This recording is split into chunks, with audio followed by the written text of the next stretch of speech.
Merci infiniment, merci mon cher Chihab. Mes chers compatriotes, moi je n'ai pas d'autres appellatifs que celui de m'adresser à vous comme partageant le même amour pour la patrie. Mes chers concitoyens, nous habitons ensemble la même cité, la grande cité, la nation française. Il est de notre devoir d'apaiser les tensions quand elles connaissent un temps où elles s'exacerbent. Nous y reviendrons. Ce soir n'est pas une conférence ex cathedra classique, c'est deux personnes d'une institution qui introduisent un débat ouvert, où toutes les questions sont les bienvenues, aucune n'est taboue, aucune n'est susceptible de froisser la susceptibilité de l'un ou de l'autre. Alors, merci d'avoir patienté. C'est indépendant de notre volonté. Selon la boutade classique, les retards sont toujours indépendants de la volonté du retardataire. Mais je puis vous assurer qu'il y a des raisons objectives. Nous avons failli ne pas pouvoir venir, mais on a rattrapé les choses autrement et on a pris 2 trains. Donc, ce qui explique pourquoi nous sommes là. C'est vrai que le débat autour du fait islamique, de la chose islamique, vous l'avez entendu, on dit plus jamais islam, parce qu'on ne sait plus à quoi renvoie ce vocable. Est-ce que c'est ce qui se passe à Jakarta? Est-ce que c'est ce qui se passe à Dakar? Est-ce que c'est ce qui se passe chez nous? Est-ce que c'est ce qui a pu se passer dimanche dernier? Est-ce que ce qui se dit sur les plateaux de télévision? Voilà un vocable qui génère beaucoup de fantasmagories et qui nécessite d'être au moins compris. Si, à l'issue de notre rencontre ce soir, on arrive à se mettre d'accord au moins sur le vocabulaire que nous utilisons, c'est déjà quelque chose que nous aurons gagné. Sachez-le, nous sommes 2 citoyens qui s'adressent à leurs concitoyens en vue de trouver une sortie par le haut d'une crise qui a assez duré comme ça. On n'arrive pas à savoir quand est-ce qu'elle a commencé. Alors d'aucuns nous disent, il y a 30 ans de cela, 30 ans avec l'histoire de 2 fillettes à peine nubiles qu'on a omitouflées en allant au collège. D'autres essaient de trouver un temps un peu plus long, la décolonisation, d'autres encore beaucoup plus long. C'était du temps où la France était une puissance musulmane d'un point de vue démographique, c'était le Second Empire, et étonnamment, les sujets de l'Empire sont restés sujets de la République, ce qui est déjà quelque chose d'anormal, dont nous héritons encore de nos jours les méfaits. Mais ça ne sert à rien de s'appesantir sur le passé, simplement pour essayer de comprendre. C'est ce qu'on appelle le temps long de l'histoire et le temps froid.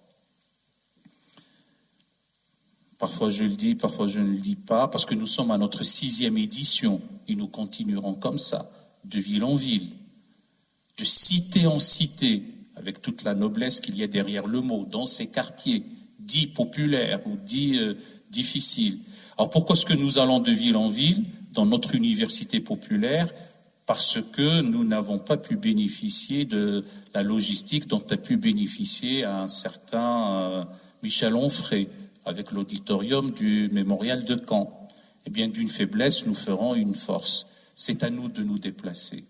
Ça nous coûte en temps, en énergie, en fatigue, en sommeil, mais la compensation, c'est de voir nos compatriotes. Nous parlons avec eux, par-delà leur appartenance confessionnelle ou pas, sous la voûte commune de la laïcité, pour exorciser les hantises, apprivoiser les peurs, domestiquer les angoisses, crever l'abcès, si abcès il y a, et il y en a malheureusement, eu égard au dernier épisode qui a connu des convulsions paroxystiques sur le fait islamique, la chose islamique, la question islamique épineuse. Mais si elle est aussi épineuse et aussi problématique, il nous incombe de l'aplanir. Nous n'avons pas de recette, mais à travers le débat, il y aura des idées. Nous avons la volonté de recueillir toutes les idées qui émergent de cette université populaire itinérante. Elles feront l'objet d'un livre. À un moment donné, en plaisantant, j'ai dit un livre vert. Et je me suis rappelé qu'il y a eu un précédent avec le livre vert de l'autocrate illuminé que fut Kadhafi.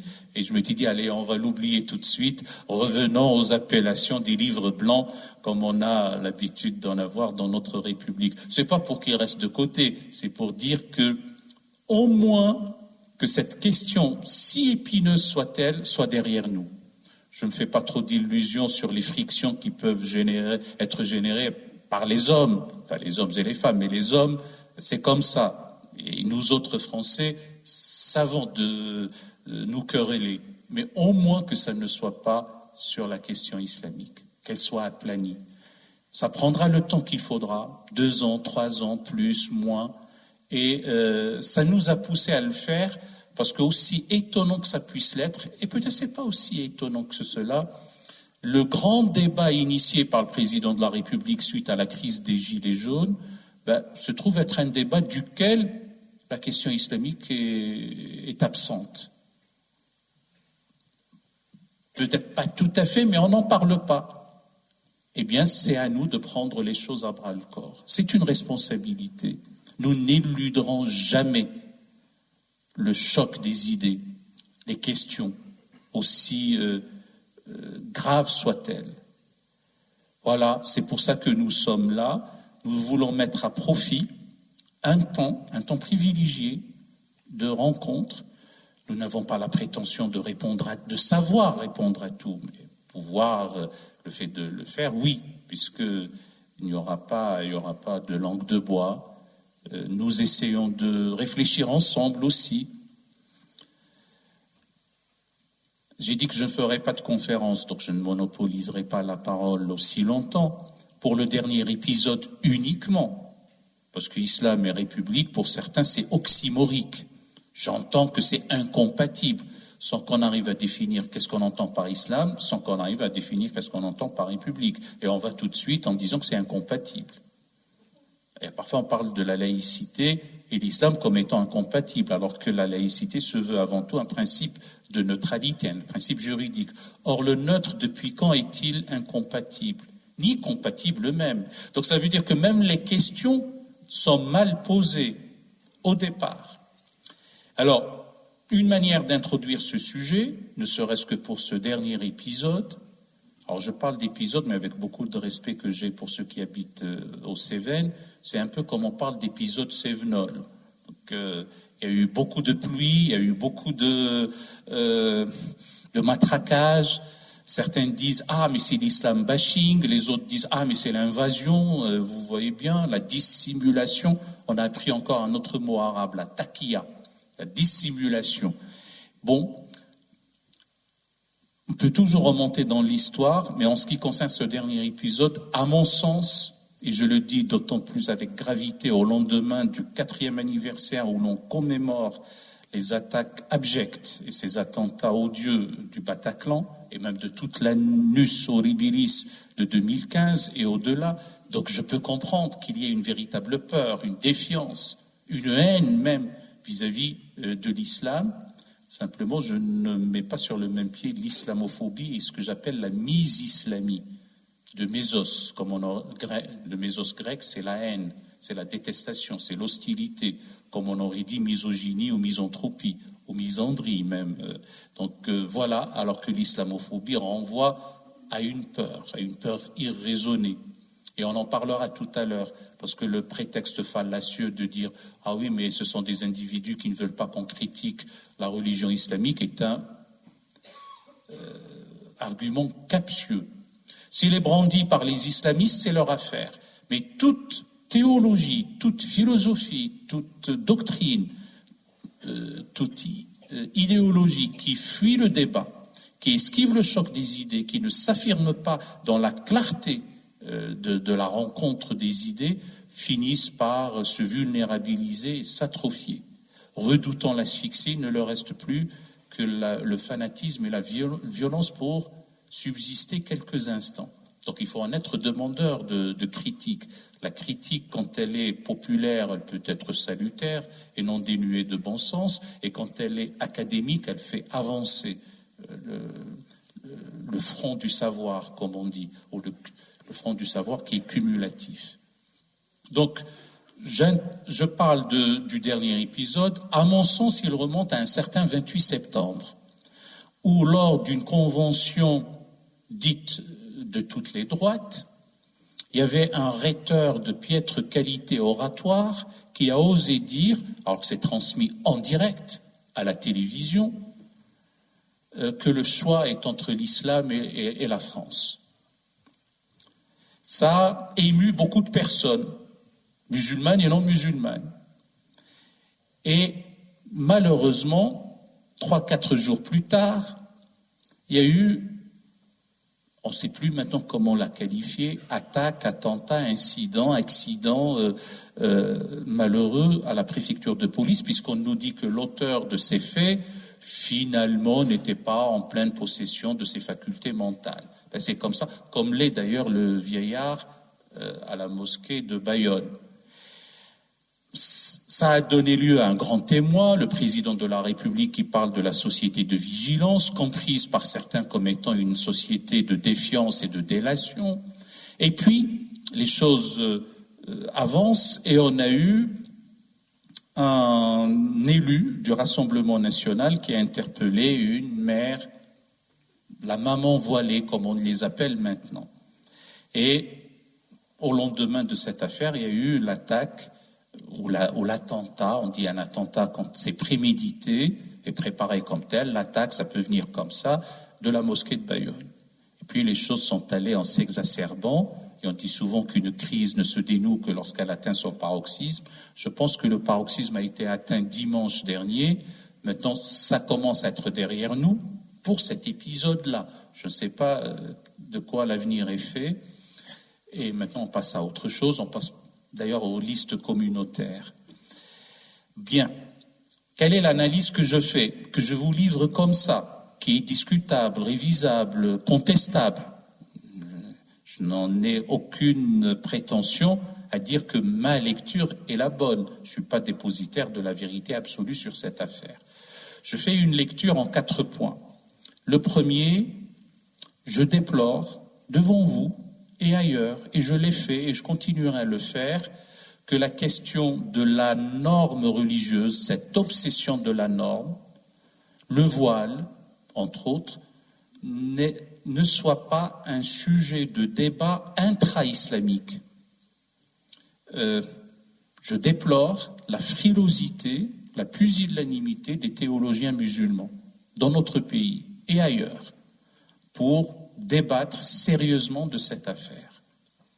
J'ai mes avis là-dessus, je peux en parler, mais je tiens à vous dire que ça n'aide pas à la lisibilité sur cette question quand on a le président du CFCM par intérim qui dit au lendemain d'une rencontre avec le président de la République, suite à un synode, un pseudo-synode qui s'est tenu à la Grande Mosquée de Paris, que c'est une prescription religieuse. Et le lendemain, un de ses prédécesseurs dit « Ah ben non, ça ne fait même pas partie des fondements de la foi. » Devant cette cacophonie, comment voulez-vous que nous autres, qui que nous soyons, citoyens français, allons-nous nous retrouver lorsque l'instance qui est censée dire une parole crédible, eh bien, n'arrive pas à le faire. C'est le premier point. Le deuxième point, nous sommes civilisés. Et si nous sommes civilisés, nous obéissons à nos lois, aux lois de la République, au droit. En l'état actuel du droit, l'élu du Rassemblement national n'était pas habilité à interpeller la dite maman. En aucun cas et d'aucune manière. Et encore moins de l'humilier comme il l'a fait, etc. Et on oublie cette incartade faite au droit et on focalise sur ce qui relève de ce que Chihab a dit, de l'hystérie collective. Troisième niveau, il ne suffit pas de parler uniquement du droit. Il y a ce que j'appelle la conscience collective, la psyché globale, la psychosociologie. Et nous ne mésestimons pas que la psyché globale de nos concitoyens est réfractaire à la notion du voile. C'est une réalité. La sagesse, la décence, ce que d'aucuns appellent la décence commune, recommande de ne pas s'y agripper mordicus. Du point de vue du droit, et en vigueur, on a le droit, mais d'un autre côté, il y a une manière peut-être de percevoir les choses. Si on n'a pas compris tout cela, il reste à ceux qui président aux destinées de la nation, c'est-à-dire aux politiques, d'en tirer les conséquences aussi, par une prise de parole, éventuellement de faire évoluer le droit, je ne sais même pas comment on pourra le faire, et donc, je finis là-dessus, nous n'avons pas trouvé, nous cette fois-ci, nous, Fondation de l'Islam de France, c'est une de ses missions, de sa vocation, de son ambition, d'aplanir toutes ces questions. C'est pour ça que nous sommes là. Voilà. Merci à Jean-Luc et merci à l'association Tibérine, merci à Madipax d'avoir pu organiser ça. Sur la forme, ce que nous faisons, nous informons la municipalité dans un esprit républicain. Nous informons aussi le représentant de l'État, le préfet du département. Et puis, nous nous appuyons sur les associations locales pour venir organiser à la fois la logistique, etc. Voilà ce que nous avons fait.